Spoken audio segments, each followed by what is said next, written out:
خب قرار شد ما 0 تا 100 راه اندازی واحد پرورش مرغ تخم‌گذار محلی رو بگیم، بدون کم و کاست هم بگیم و برای افراد مبتدی و حالا حرفه‌ای بگیم که بتونن همه استفاده بکنن. دوستان یه نکته رو بگم بعد بریم سراغ آموزش. ما تصمیم گرفتیم کل پکیج پرورش مرغ بومی تخم‌گذار رو به صورت رایگان توی کانال یوتیوب قرار بدیم برای شما عزیزان، برای اینکه بتونید به تمامی فیلم‌های پکیج پرورش مرغ که قیمتش 2 میلیون تومان هست به صورت رایگان دسترسی پیدا بکنید. باید عضو کانال یوتیوب ما بشید.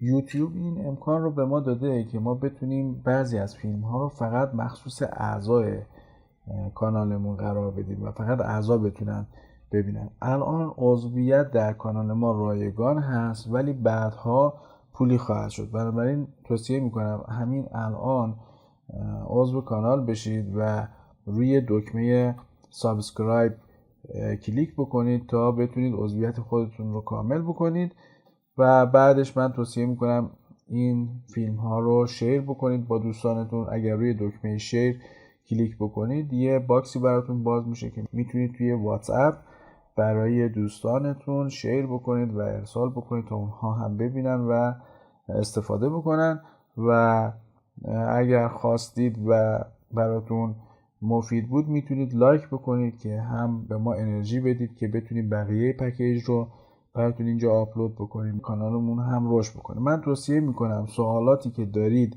در حین آموزش براتون پیش میاد رو ویدیو رو استاپ بکنید و سوالتون رو به صورت کامنت بنویسید تا ما براش فیلم درست بکنیم و در اختیارتون قرار بدیم. بریم ادامه آموزش رو ببینیم.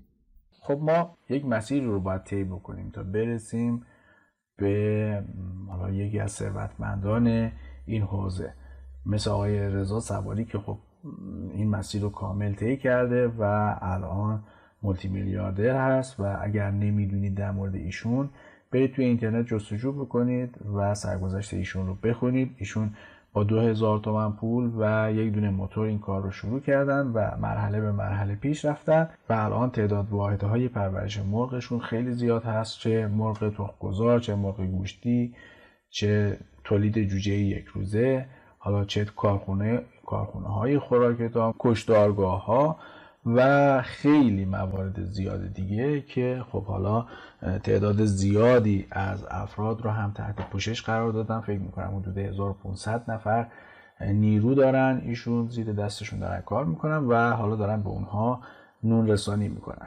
خب اگر ما میخوایم این کار رو انجام بدیم و گسترشش بدیم و برسیم به اون آرزوهامون که خب حالا اهدافمون رو من اینجا یه قلب گذاشتم که اهداف ما هست، فرض میکنیم اونجاها اهدافمون هست، به اینجا هم خواهیم رسید. میگم این مراحل رو ما چجوری باید طی بکنیم تا برسیم اینجا. به صورت خلاصه یک دورنما و یک چشم اندازی شما داشته باشید تا بدونید که اصلا چیکار باید بکنید. ولی اول کار خب بعد از این کار سود بگیریم، سود خیلی زیادی هم بگیریم تا بتونیم امیدوار بشیم برای گسترشش فکر بکنیم. خب ما مراحل رو اینجا براتون یادداشت کردم، نوشتم 5 تا مرحله داریم که این مراحل رو با هم دیگه یکی یکی مرور میکنیم و مرحله اول، قدم اول بسیار بسیار قدم اول مهمه. خشت اول گرنهد معمار کج، تا ثریا می رود دیوار کج. اگر ما این قدم اول رو بر نداریم یا قدم اول رو درست بر نداریم قدم های بعدی دیگه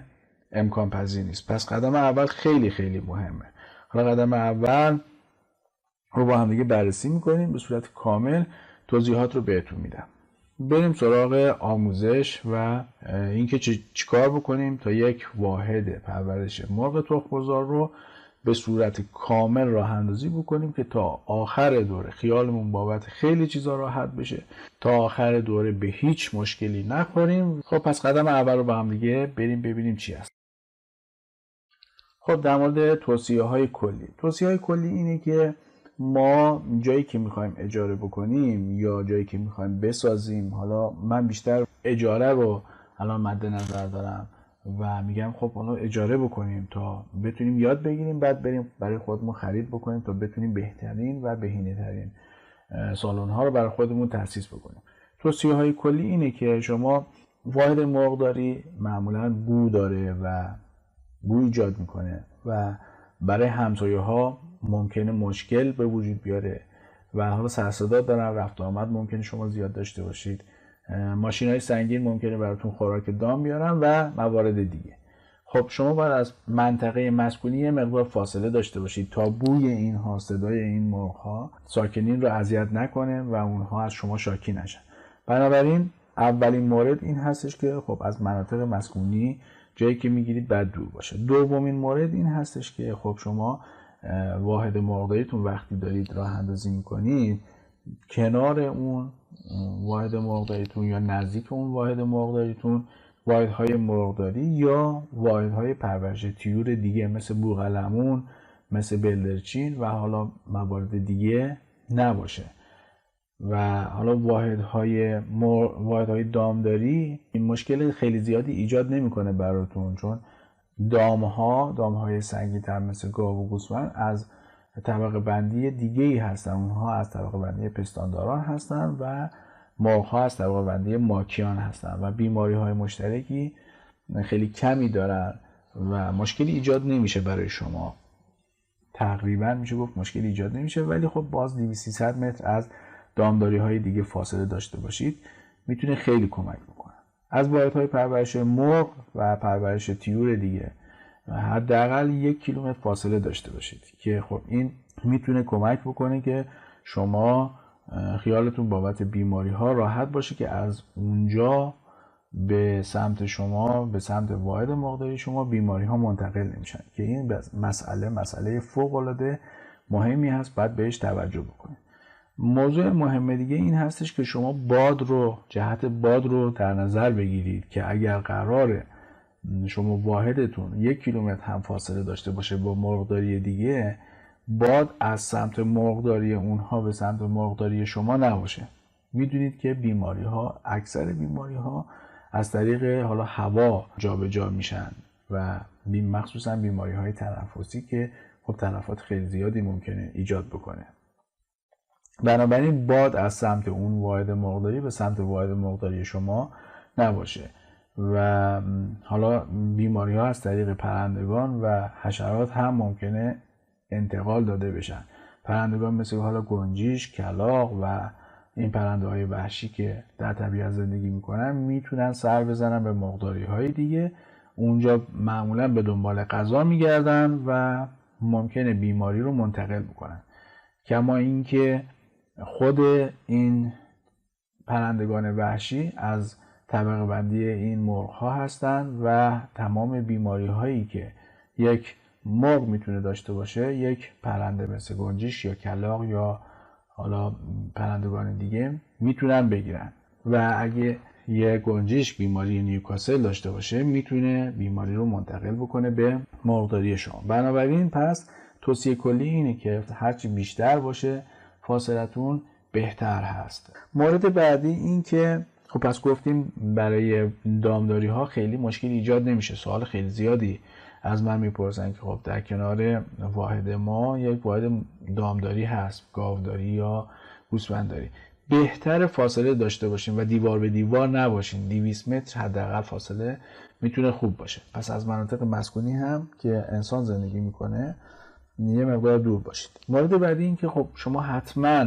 برای این کار به آب احتیاج دارید و آب شرب برای مرغ‌ها خیلی ضروری است. بعضیا ممکنه بگن ما با تانکر آب میاریم. خب این هم امکان پذیر هست، ولی این رو باید بدونید که آبی که میارید آب شرب باشه، آب تمیز باشه، آب گوارا باشه. همون آبی که شما خودتون میخواید استفاده بکنید رو به مرغ‌ها هم میتونید بدید. مورد بعدی که خیلی خیلی مهم هست برق هست که ما بدون برق واحد مرغداریمون امکان پذیر نیست. تقریبا ما برای روشنایی و سیستم نوری که خب سیستم نوری خیلی مهم هست، در آینده در موردش صحبت خواهیم کرد. سیستم نوری مرغ‌ها کل فعالیتشون بر اساس سیستم نوری هست، بلوغشون بر اساس سیستم نوری هست، تخم‌گذاریشون بر اساس سیستم نوری هست، تولیدشون و خیلی چیزای دیگه. ما با بالا پایین کردن نور و سیستم نوری میتونیم خیلی کارها بکنیم در پرورش مرغ که حالا کم کم در موردش صحبت میکنیم یا توی پکیج های دیگه در موردش کامل صحبت کردیم. پس برای نور و تهویه هم بسیار بسیار مهم هست در پرورش مرغ، مخصوصا مرغ تخم‌گذار که اون هم ما نیاز به فن داریم و این فن ها باید برق داشته باشیم تا بتونیم فن رو اونجا کار بذاریم و جایگذاری بکنیم. بنابراین تهویه هم خیلی خیلی مهم هست. تهویه روی تخم‌گذاری خیلی میتونه مؤثر باشه. بعضی از مواقع هوای حالا پاک و تمیز، نبودن هوای پاک و تمیز موجب میشه که پوسته تخم مرغ خیلی شل باشه، بهش میگن تخم مرغ‌های لمه‌دار. اینها زیاد میشه. خب اگر اینها زیاد بشه ضرر شما زیاد میشه و روی پوسته تخم مرغ خیلی تاثیر میذاره. روی سلامت کلی مرغ‌ها هم تهویه خیلی اثر داره. خب این هم از توصیه‌های کلی. بریم سراغ ساختمان‌های مرغ.